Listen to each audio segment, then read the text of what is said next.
जय श्री श्याम दोस्तों, हमारे चैनल में आपका स्वागत है। आज हम आपको सुनाने जा रहे हैं खाटू श्याम बाबा की एक ऐसी कथा जो जितनी चमत्कारी है उतनी ही भावुक भी। जिस खाटू धाम को आज पूरा भारत श्रद्धा से जानता है, एक समय वो बस एक छोटा सा गांव था। साधारण लोग, साधारण जीवन, खेत, कुएं, बैल, गायें और मिट्टी की खुशबू। गांव के लोग सुबह सूरज उगने से पहले उठते, अपने काम में लग जाते और रात को थक कर सो जाते। लेकिन उन्हें क्या पता था कि उनकी जमीन के नीचे एक ऐसा दिव्य रहस्य सो रहा है जो एक दिन उनकी किस्मत ही नहीं बल्कि पूरे संसार की आस्था को बदल देगा। खाटू गांव में एक किसान रहता था, हरिदास जाट। सीधा साधा, मेहनती और ईश्वर में विश्वास रखने वाला। उसके पास एक गाय थी, बिल्कुल सफेद, जैसे चांद की रोशनी। चांदनी के दूध में एक अलग ही मिठास थी। कहते हैं जो भी उस दूध को पी ले उसका मन शांत हो जाता। हरिदास रोज सुबह गाय को लेकर गांव के बाहर चराने जाता। लेकिन कुछ दिनों से एक अजीब बात होने लगी। जैसे ही चांदनी एक पुराने टीले के पास पहुंचती, वो अचानक रुक जाती, उसकी आंखें बंद हो जाती और उसके थनों से अपने आप दूध गिरने लगता। ये घटना रोज होती, ठीक उसी जगह, एक पत्थरों से भरे छोटे से मैदान में जहां कोई खेती नहीं करता था। हरिदास पहले घबरा गया। उसने सोचा गाय को कोई बीमारी हो गई है। वो उसे वैद्य के पास ले गया। वैद्य ने नाड़ी देखी, गाय को परखा और कहा, गाय तो बिल्कुल स्वस्थ है। लेकिन चांदनी का ये चमत्कार थमने का नाम नहीं ले रहा था। गांव में खबर फैल गई। लोग रोज देखने आने लगे। कोई कहता ये अशुभ है, कोई कहता ये किसी आत्मा का संकेत है। कुछ लोग कहते इस जमीन में कोई खजाना दबा है। लेकिन गांव में एक बहुत बुजुर्ग साध्वी थी, माई लक्ष्मी देवी, जिनकी उम्र लगभग 90 साल थी। उनका चेहरा झुर्रियों से भरा था, मगर आंखों में अद्भुत तेज था।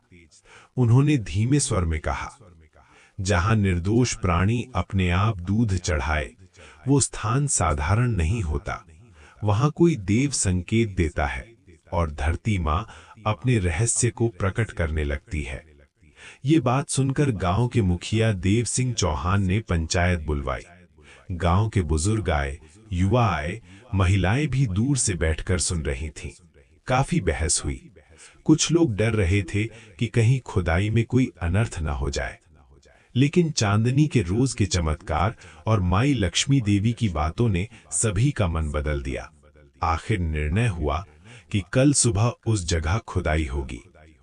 अगली सुबह सूरज निकलते ही गांव के 10-12 युवक वहां पहुंच गए, कुदाल, फावड़े और टोकरियां लेकर।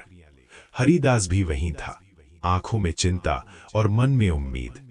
पहले दिन मिट्टी निकली, थोड़े पत्थर निकले, कुछ खास नहीं मिला। दूसरे दिन भी वही। कुछ लोग हंसने लगे, कहां चमत्कार और कहां ये खाली जमीन।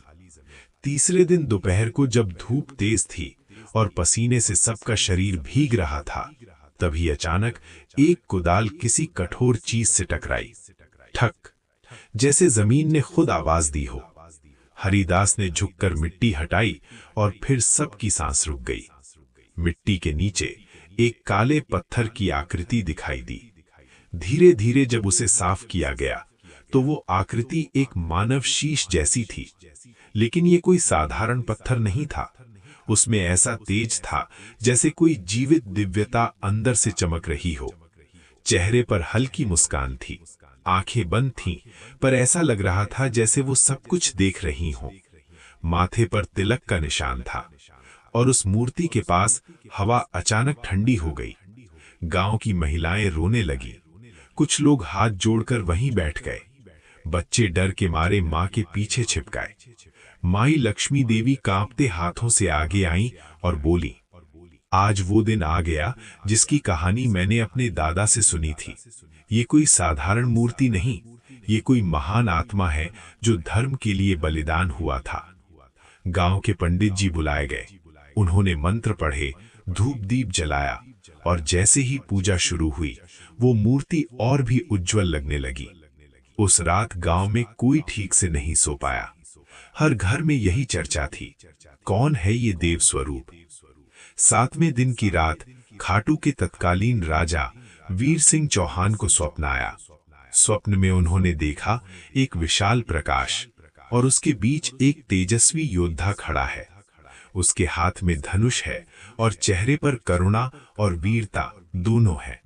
वो बोला, राजन, मैं वही हूं जिसे लोग युगों से भूल चुके थे, पर श्री कृष्ण ने मुझे अमर किया है। मैं हूं बर्बरीक और कलयुग में मुझे श्याम के नाम से पूजा जाएगा। मैं हारे का सहारा बनूंगा। राजा घबरा कर उठ बैठे। उनके शरीर में कंपन था। वो तुरंत महल से बाहर निकले और मंदिर के पंडितों को बुलाया। अगली सुबह राजा स्वयं उस स्थान पर पहुंचे। उन्होंने मूर्ति को देखा और आंखों में आंसू आ गए। राजा ने घोषणा की, ये स्थान अब केवल गांव नहीं रहेगा, ये तीर्थ बनेगा। यहाँ एक भव्य मंदिर बनेगा और यहाँ हर दुखी का सहारा बसेगा। कहते हैं कुछ ही महीनों में वहां मंदिर बनना शुरू हो गया। गांव के लोग ईंटें ढोते, पत्थर काटते और महिलाएं रोज भोग बनाकर लाती। और फिर वो शुभ दिन आया जब फाल्गुन शुक्ल एकादशी को मूर्ति की प्राण प्रतिष्ठा हुई। ढोल नगाड़े बजे, भजन गूंजे और पूरा गांव जय श्री श्याम के नारों से भर गया। लेकिन ये तो केवल प्राकट्य की कथा थी। असल कहानी तो शुरू होती है महाभारत के उस युग से, जहां धर्म और अधर्म का महासंग्राम होने वाला था। उस समय एक महान योद्धा था, घटोत्कच, भीमपुत्र, जिसकी शक्ति और माया से बड़े बड़े योद्धा कांपते थे। घटोत्कच का विवाह हुआ दैत्यराज मोरवी की पुत्री सुरभि देवी से। सुरभि देवी साधारण दैत्य कन्या नहीं थी। उन्होंने वर्षों तक देवी काली की आराधना की थी। उन्हें भविष्य के संकेत मिलते थे और वे जानती थी उनके गर्भ से जन्म लेने वाला बालक युद्ध की दिशा बदल देगा।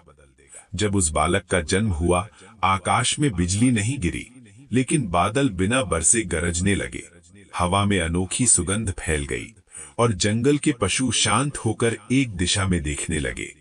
उस बालक का नाम रखा गया बर्बरीक। बर्बरीक बचपन से ही अलग था। 4 साल में वो पत्थर उठा लेता, 6 साल में धनुष चला लेता, 8 साल में वो घोड़े से तेज दौड़ सकता था। लेकिन सबसे बड़ी बात थी, उसके अंदर करुणा थी। वो किसी कमजोर को रोता देख नहीं सकता था। एक दिन उसकी मां सुरभि देवी ने पूछा, पुत्र, यदि युद्ध हुआ तो तुम किसका साथ दोगे? बर्बरीक ने कहा, मां, मैं हमेशा न्याय का साथ दूंगा। मां मुस्कुराई और बोली, न्याय पहचानना युद्ध में कठिन होता है, इसलिए एक वचन दो। बर्बरीक ने कहा, मां, आपका आदेश मेरे लिए भगवान है।